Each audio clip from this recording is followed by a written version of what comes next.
Hilton brings you new ways to stay, with experiences that let you capture the glory days. Introducing the Graduate Hotels. Each inspired by local college towns, these stays are always original and never boring. Get in touch with traditions all across the country and enjoy a stay that's a class above the rest. Book at Graduate Hotels with Hilton Honors Points at Hilton.com. It's a win-win. Hilton, for the stay.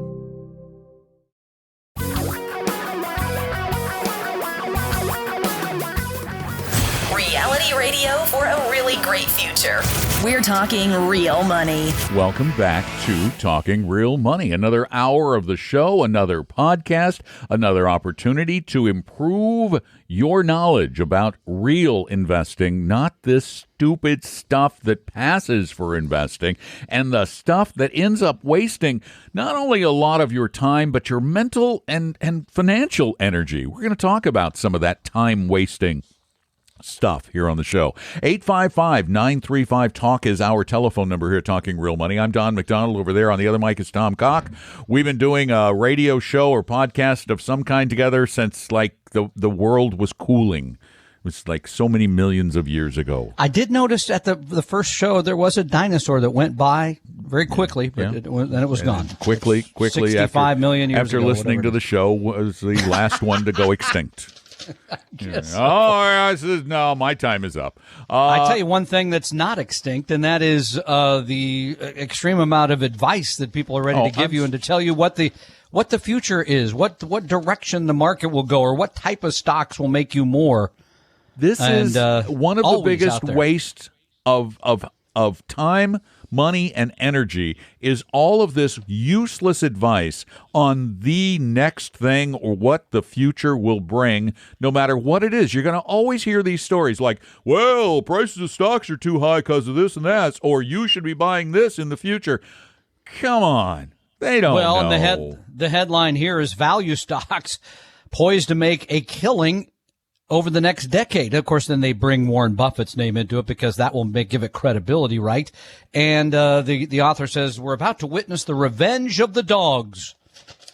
Okay, maybe. My dog doesn't really need maybe. I mean, that's actually a pretty good bet when you look at how badly value stocks have done over the past decade. The past decade have not been good to value stocks. No, and here in this article, they mentioned that value stocks, by their measure, are now the cheapest since the biggest margin cheaper than growth stocks since the tech bubble 20 years ago. And then they highlight Europe and Japan as a place where where value stocks are even more sort of undervalued.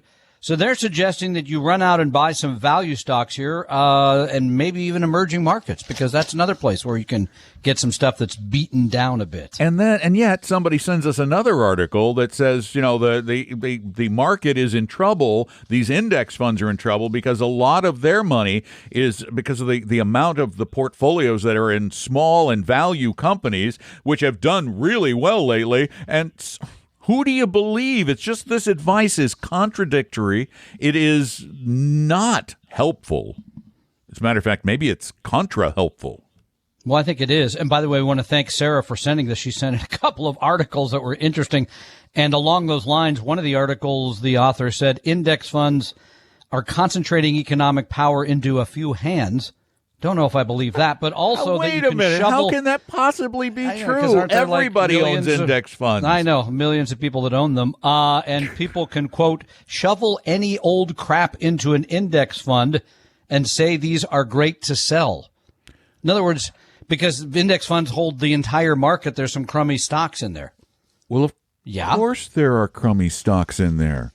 And if we were that smart, if we were so smart, we would be picking them out. We would know which ones were the crummy stocks. We would take those out of our portfolios, and we would all get rich on the market all the time. The problem is we don't know which ones are the crummy stocks today. Only buy the stocks that go up, Don. Yeah. You don't buy the other ones. Come on, that's seriously, too easy. Do you know for a fact which of the pasts, remember, it's all past tense, which of the past losing stocks are going to lose in the future? Remember, there was a time when Amazon went from 400 to 4 and then back up to like bazillions. Yeah. Well, I think we had a decade where Microsoft lost money. We've had other stocks that looked we had Apple horrible almost for a period of time. go Yeah. bankrupt, folks. Yeah, and then back it came. So you know, don't know. Take it out of your portfolio when it's way down, and then what happens? Oh, you mean it can go back up again? You want to own them all. These arguments are stupid. Really, just stupid. They're a waste. You ought not listen to them. You don't need to read them. You can ignore them completely. Tom and Don are talking real money. Is your portfolio a mess? You may have a case of hodgepodgeitis, but don't worry, we can help. Just set up a free, no-obligation meeting with a Vestory advisor at vestory.com. No sales pitch, guaranteed. That's VESTORY.com. For your real life and real future, Tom and Don are talking real money. Honest, straightforward, helpful financial advice is but a phone call away, literally a phone call away at 855-935-TALK on Saturdays here on the show and 24 hours a day on the podcasts to which you should be listening. Modest men with, I think they say from time to time, much to be modest about. That's our moniker, no? That'll be my motto now. I like that. It's actually kind of an insult, but okay. I don't care. I'll take it. I'm desperate. I'll take anything that works. They remember you for it? Yeah. If somebody says, "Oh, that's done," then cool. I'm good. Okay. You know, what is it? There's no such thing as bad publicity, something like that? Apparently not. No. 855-935-TALK. That's our phone number. And Graham has been hanging on since that dinosaur roamed the earth. Hi, Graham. Welcome back to the program. That dinosaur is right. I had a couple of questions on some dividend stocks by Cornerstone, as I am also retiring next month due to the COVID mandate. The symbols are CLM and CRF.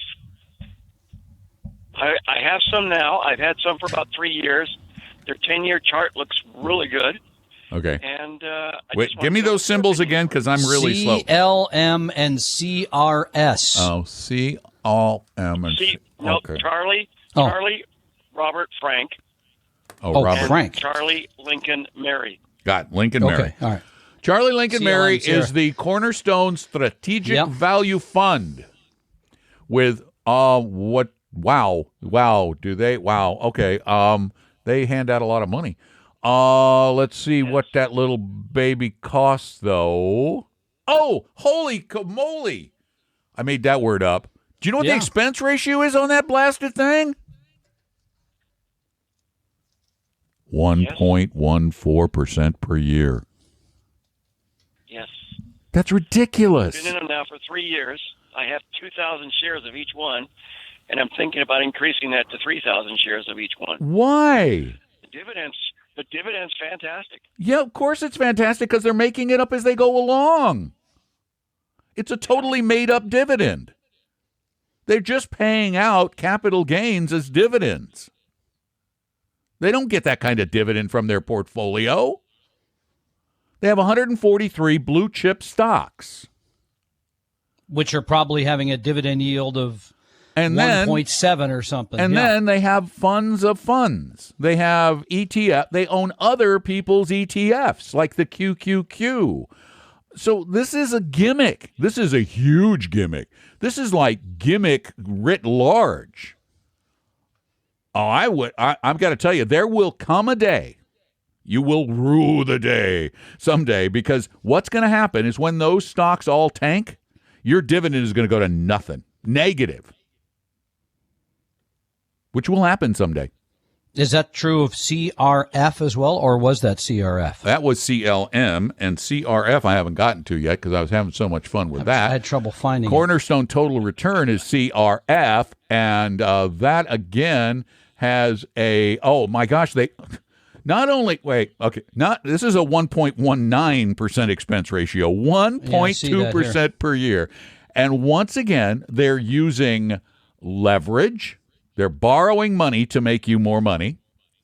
They own a portfolio of big blue chip stocks, and they are paying out far more than the dividends that those stocks create. In fact, they look like clones of each other. They really do. They look like the same darn thing. Is that a closed end fund too? I mean, am I reading that right? I believe so. Anyway, this is not a product that we would use nor recommend. Ever recommend to anyone, anytime, ever in a billion years. The real dividend yield, get this, the real dividend yield for CRF is 1.3%. I said 1.7. Okay, the real dividend yield of CRF is 1.3% per year. They charge 1.19% per year. So you're looking at less than 0.2% in money left over after their fees. So the rest of the money they're paying out has to come from liquidation of assets.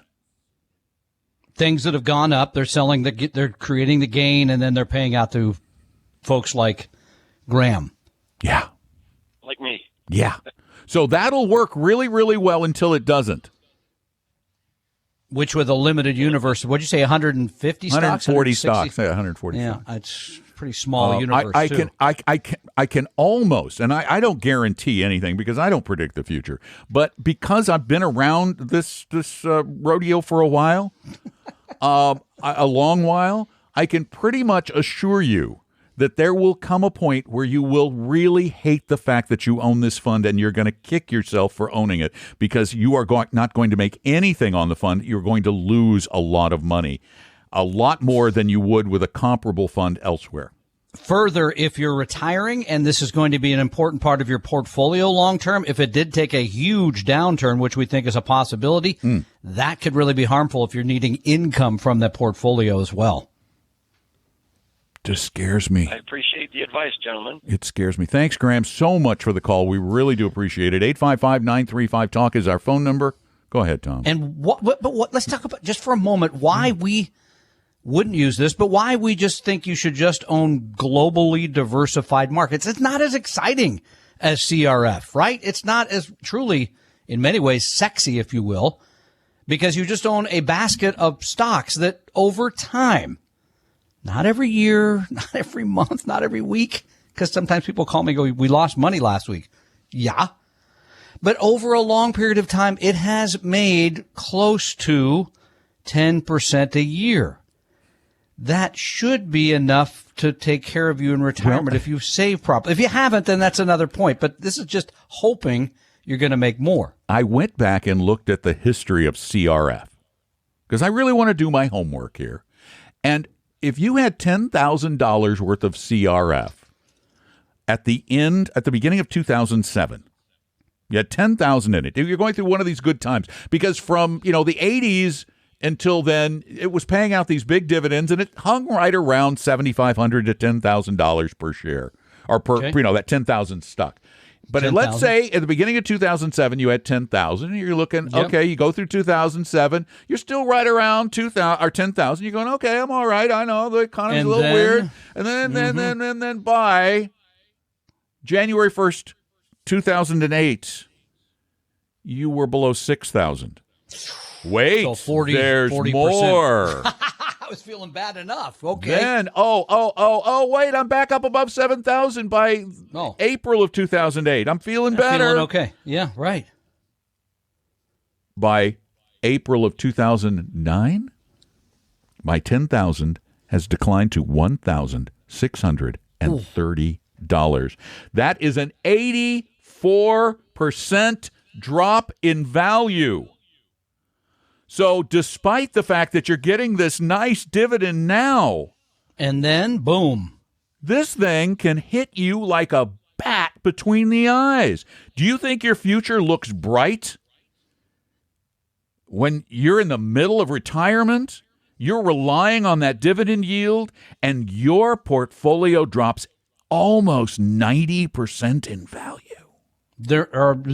In a diversified portfolio, we cannot find a period of time where you've had that kind of loss from a basket of just stocks. It has never happened, not since 1926. Not since 1926. It's just owning the entire stock market, which we think is pretty stupid risky. Has it ever? The biggest loss has been just over 50%. And that was over a year. These funds, these are gimmicks. Please stop buying them, people. People, please. Tom and Don Set your course for a great future with a free copy of our 60-page Better Retirement Guidebook at vestory.com, vestory.com. Your guides to a really great financial future. Tom and Don are talking real money.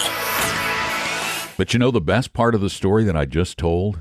Yeah. I saved for after the break. Yeah, go ahead. It's kind of like, the cliffhanger, and then you got to wait and come back for the next episode. We'll return. Well, we're going to give it to you right now. You know that $1,600, that $10,000 fund you got into that dropped to $1,600? Well, yes. By the end of, by about this time of year in 2009, it had risen back up to $3,300. You're feeling better, aren't you? It's coming back up. But wait. From that point until today, it has 33. done one thing. That's from 2009 to 2021. It went from $3,300 to, what is it trading at today? That $10,000 worth? $811. But you got your dividends. That's all you got. Yeah. Wow. That's volatility that very few people can handle. Let's put it that way. They're giving you that dividend they're think you're your getting. Money back. They're giving you your money back. That would be like, okay, give me $10,000, and over the next 20 years, I'll give you back $500 a year. Okay? Deal? At the end of 20 years, there's no money left, but I gave you your money back. That's all you're getting. And I'm going to give the rest to Tether, which will be backed by dollars. We'll be okay. We're not going to Tether. We are going. Well, and by the way, call us at 855-935-TALK, just like Peter did. And Peter's next. Hi, Peter. Welcome to the show. Thank you very much for taking my call. Glad to do it. I am calling. I'm in my 50s. I'm kind of in that sandwich, time of life. Kids going off to college. But right now I'm focused on my aging parents. And they have held a Morgan Stanley, account. They have 2 IRAs and then a cash account that is being managed for them. And they are really at age 84 and 79, not really able to track, and make those sort of decisions. Well, let's hope they have a fine fiduciary advisor working for them at Morgan Stanley, but we'll figure that out right now. Go ahead. Right. Yeah, that's what I'd like to know. I'm just, I have some concerns about their exposure and really just trying to maintain what they have because this account is most of what they have to live off of, some small pensions and then this. Well, what's in it? Let's talk about what's in the account.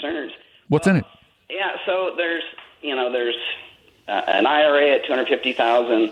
My dad's got a smaller one at $81,000 and had $160,000 in cash. And then so the total asset allocation is about 47% in equities, 21% in cash, 29% in fixed income, and 2.5% in alternatives. Okay, but let's talk more specifically.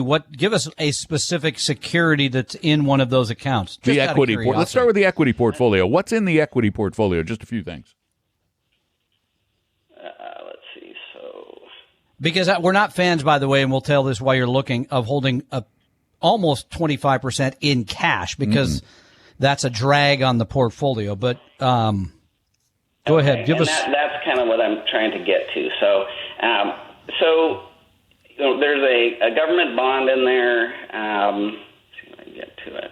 How about just a stock? Do they hold individual stocks or mutual funds? Yeah. Yeah. So they just this week, and this is what really prompted my call. Called and said, you've got a lot that's not going to even meet or beat inflation right now. So we want to take.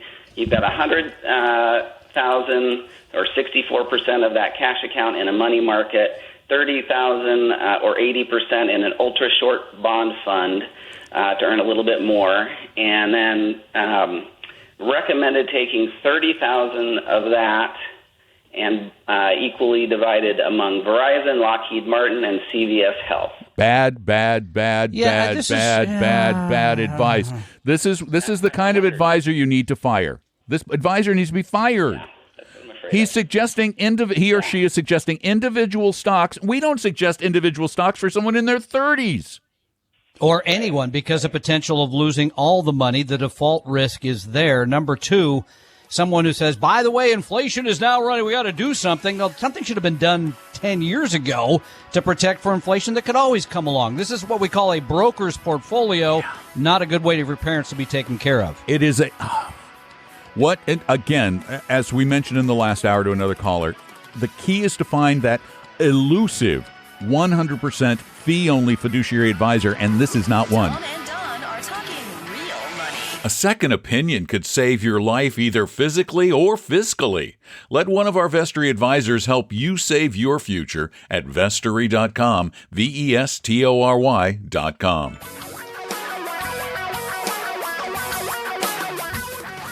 Reality radio for a really great future. We're talking real money. It's the real money show, talking real money. We really take money seriously. We take it more seriously than everybody else. We do. We take it more seriously than everybody else because everybody else seems to want to play games with money. They want to pretend like they can predict the future or they've got some brilliant new strategy. There are no brilliant new strategies. There aren't. Investing is what it always has been.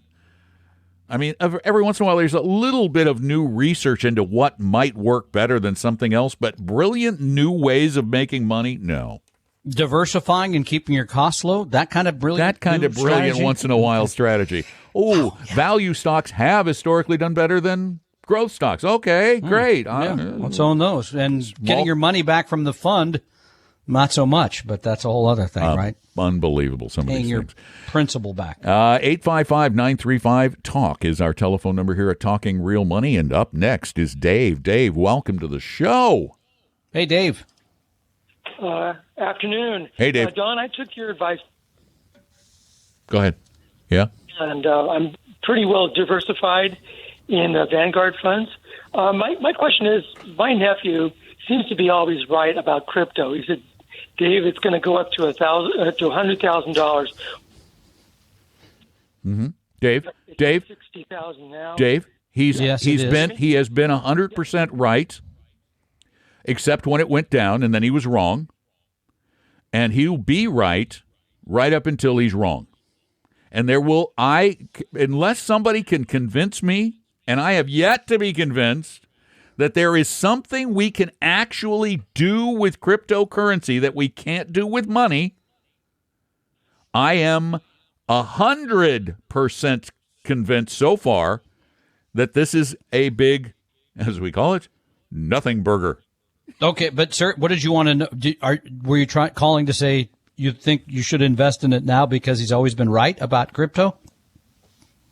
Well, I agree that you're right until you're wrong, but I could allocate 1% of my portfolio, but I don't want to do it. You need the money? No, I don't need the money. No. I wouldn't do it. I mean, you could take that same money and go to Las Vegas, watch the Raiders lose, and bet there. There's all kinds of things you could do to more fun. Exactly. Yeah, there you Thank go. you. Well done, sir. Oh, you have just solved the puzzle. The fact of the matter is losing money fun? No. But yet we do it sometimes because there are ways to do it that are fun. I don't think losing it in crypto is any fun. Yeah. Maybe I'll wait. Maybe I'll wait and watch it drop.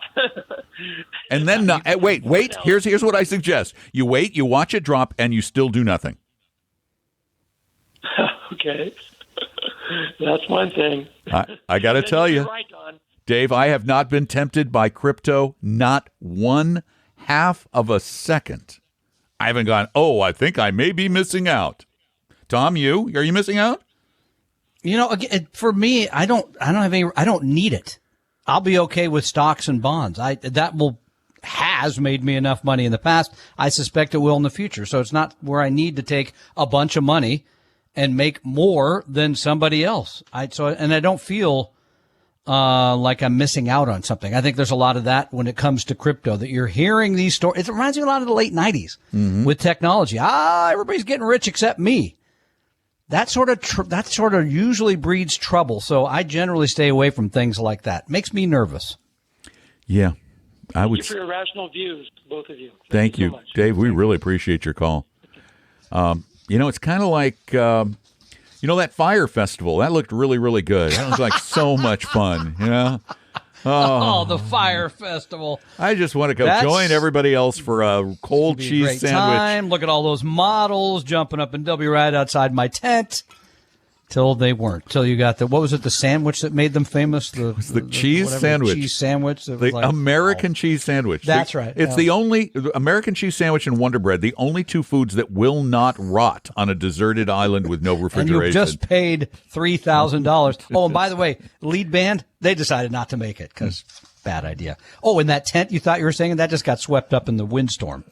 No, this is crypto. No, I mean, it's silly. Yeah, I think really, if you boiled it down, kind of like what Dave just said, I've done a great job in Vanguard. Thank you, Don, for getting me into Vanguard funds 30 years ago. It's done well for me, but my relatives always been right about crypto. So it's time to just tiptoe into that. No, it's not. And if I had $100,000 for every time someone has asked me about this, I would be incredibly wealthy about something that's, wow, it's really done well up to date. And then I go, yeah, and it's going to do well right up until it doesn't. I have probably said that enough times to be a billionaire. It does well right up until it doesn't. And there is going to be a doesn't. Tom and Don are talking real money. Tom and I created Vestory to help everyone become a better investor, even those who will never be clients. Let one of our advisors help you start your financial plan or solve a money problem free with no obligation or high-pressure sales pitch at Vestory.com, Vestory.com. Your real life and real future. Tom and Don are talking real money. It's the traffic. It's always the traffic's fault. Everything. Blame it on the traffic. I think traditionally you'd blame it on the weather, but we'll let you go with the traffic this time. No. Traffic runs longer than the weather. I'm blaming it on the traffic. 855-935-TALK. Hey, that is the phone number to dial. Call right now. You better hurry because we only have 10 minutes of talk time left. Right now. If you call right now, you're on the air. Boom. You think? Yeah. Can you promise that? Absolutely. Wow, I love the guarantees you've been given lately. Can you guarantee I'm going to make 10% per year? Come on. Yeah, right up until the year I'm gone. Sure. All right. Then you won't be able to blame. Okay. So call us with a question at 855-935-TALK. You can also call that number 24 hours a day, 7 days a week, and record a question for the podcast. You can also go to talkingrealmoney.com and ask questions there a variety of ways. Gotten a lot of questions. We have so many questions. You could type it in like this person did. Yes. They say that they're enjoying our podcast. Well, that's nice. Can you please advise me about my expected Social Security payments? Oh, no, we can't. Social Security, why does Social Security suddenly have to become so complicated, government? I am 54. Yeah, okay. Pay attention. Okay. And divorced for 4 years after 29 years of marriage. Okay. Okay? After how many years? 29. So she's eligible for her husband's benefit, spousal benefit. I understand that I'm entitled to half my ex-husband's Social Security benefits. Half of his benefit will be much greater than my benefit as long as I do not remarry. My question is, since my increased Social Security benefit depends on his Social Security contributions, will the age at which he starts collecting Social Security affect my potential benefit? And will my benefit, which is again based on his, increase regardless of when he starts to draw if I wait to start drawing until I'm a maximum age of 70? I look forward to your response. Thank you. I don't know the answer to that. I am pretty darn sure that you can't start collecting half until of the his other benefit. person does. Now I'm doubting. Now I'm doubting my answer. I don't. It might be full retirement age. You think? For both? I don't. Because it's divorced. Yeah. Yeah. She got everything right up to that point. Where are our CFP advisors when we need them? Well, it's good we're bailed out because Gabriel just called. So thank you for your question. Right, we will figure that out, but I don't know if you can because. Gosh, that is because it. I thought I had the answer, but then after I looked at, I went, I don't have the answer anymore. I don't even want to speculate because I hate being wrong on these things. So. I do too. And by the way, if you're on Social Security, good news, you get a 5.9% increase. No, you don't. COLA. No, you next don't. Year. You're not getting an increase. You're just you're just treading water. It just means well, not if you drive anywhere. it just means your spending power has not gone down. Yeah. Okay. Fair enough. All right. Dave. No, is it Dave? Wait, No, who? Gabriel. Gabriel. How come I don't see that on my screen? I'm on a quicker screen than you are. You just It's a technology thing. Okay, Gabriel, you're next. Welcome to Talking Real Money. Hey, appreciate the show. Just had a couple of quick questions. I'm retired in July this year, and I've been kind of looking at some dividend stocks. There's a Charles Schwab account I have that I trusted some guy with $75,000. It's called the Div 30, and it seems to be paying like 3.4%. And I gave him 75, and it's at 83 right now. So I think it's doing pretty good. What do you think about that? We try not to. What's the name of the portfolio? What's the name of the fund? He calls it's Charles Schwab. It's called the Div 30. It's 30 stocks that pays dividends. Yeah. All right, Schwab Div 30. Div 30. Yeah. Okay. So first of all, you understand what this is, right? The idea here is there's finding companies that pay out larger than, how do we say this? Average normal dividends. Yeah. Because the dividend payout rate today is somewhere around, for sake of argument, 1.5%. By the way, there are companies that don't pay dividends. So, okay, that's what we're talking about. And so what you're getting is a double of that, basically, right? I mean, they're paying out 3.4% instead of basically 1.5%. The question then becomes, how do they perform that magic? Mm-hmm. Because they're buying stocks that basically what you're getting is a portfolio of value stocks. They're undervalued, so they're paying out big dividends based on their lower than normal value. Their price is down. Yeah, their price the is average down. dividend is higher. Yeah. Or, see, and I don't, if you could give me a symbol for the fund or something, I might be able to look it up. There is no Schwab Div 30 fund that I can find anywhere. But I know what they're doing. It's an ETF probably, but I don't know that for a fact because I don't know what it is. But it's a portfolio of 30 stocks. They're all of the highest dividend-paying stocks. But when you have high dividend-paying stocks, you generally have low-quality companies or companies that are in some sort of trouble. They usually, if that trouble continues for an extended period of time, they usually reduce or suspend dividends at some point, leaving you with a lower dividend-paying fund. This is a dangerous thing to do for a couple of reasons. One, because you're focusing in 30 stocks. Yep. That's a huge one. Eliminating, 12,500 for sake of Two, there is no guarantee that they will continue paying that dividend. As a matter of fact, there's a very, very good chance that that dividend will decrease, and you've got just a portfolio of stocks that in and of themselves can be very volatile because they're value stocks. Okay. One last question here. What do you think of NLY? It pays a 10% dividend. I probably don't like anything that pays a 10% dividend. I'm pretty sure I'm going to hate it, but I will look. NLY. Is that Anali Capital Management?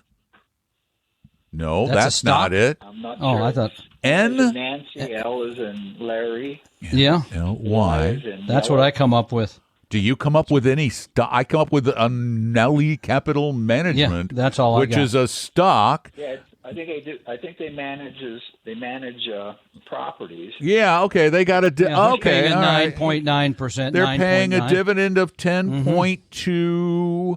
They are they're a real estate trust. Okay? They're a REIT, and their total market cap is $12 billion.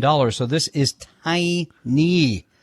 You have got very to risky. See, here's the problem. You cannot go out seeking dividends because what you do is you magnify risk. You magnify sector risk, you magnify security risk, you magnify all kinds of risk. What you should be considering doing is creating a well-diversified portfolio from which you draw dividends and some of the growth over the years.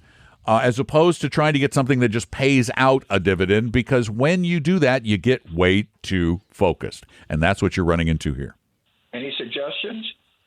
Yeah, create a real portfolio. Don't try to pick a bunch of individual securities that are going to be good. What you need is, we're back to that same story we keep repeating over and over and over again. Everybody who has a complex portfolio or complex needs, everybody needs a fee-only fiduciary advisor. Fee-only fiduciary advisor 100% of the time to help them create a plan before you ever think about what to put in the portfolio. There's nothing out there that's free. There's nothing out there that's going to pay more than other without the other side of the equation, which is risk. Always. There's no trick to this. There is only the plan. The plan precedes everything. The plan trumps everything. Don't put the cart before the horse. Tom and Don are talking real money. Want a free copy of my book, Financial Physics? Well, go download it right now at vestory.com, vestory.com. Your guides to a really great financial future. Tom and Don are talking real money. I have made an executive producer decision. In the next week or two, I am going to create a special podcast, and I'm going to try and get Lawrence Kotlikoff, who is like the premier Social Security expert on the planet, to join me. And we are going to answer all of these convoluted Social Security questions, or at least as many of them as we can. I will let you know in advance when that is going to happen, so you can send questions in, or if you want, go ahead and start sending them in now at talkingrealmoney.com, because I am going to get a Social Security expert on, because Tom and I don't spend enough time dealing with all of these convoluted, complicated Social Security scenarios to give you the best answer. And sometimes we get it right and sometimes we get it wrong. So we're going to try and get it righter. Also, if you need some help, you want one of those fiduciary advisors to look things over and help you get a plan started? Well, we have one of those. It's called Vestory by Appella. Just go to vestory.com. We hope you realize that the information provided on Talking Real Money is for educational and hopefully enjoyable purposes only. Providing personalized financial planning or investing advice takes time, so please consult with a really good fee-only fiduciary investment, tax, or legal advisor. We know a good one. Investing must always involve risk. In other words, you can and probably will lose money at times. Also, as much as you want it, no one can accurately, consistently predict the future. So past performance doesn't tell you a darn thing about what the future will bring. Unlike many other programs that say something similar, Talking Real Money is not trying to get you to buy or sell any financial products or securities. Instead, the program is provided as a public service by Vestory, a fee-only registered investment advisor. Thanks for listening, and please visit talkingrealmoney.com for more information and disclosures. That's a wrap.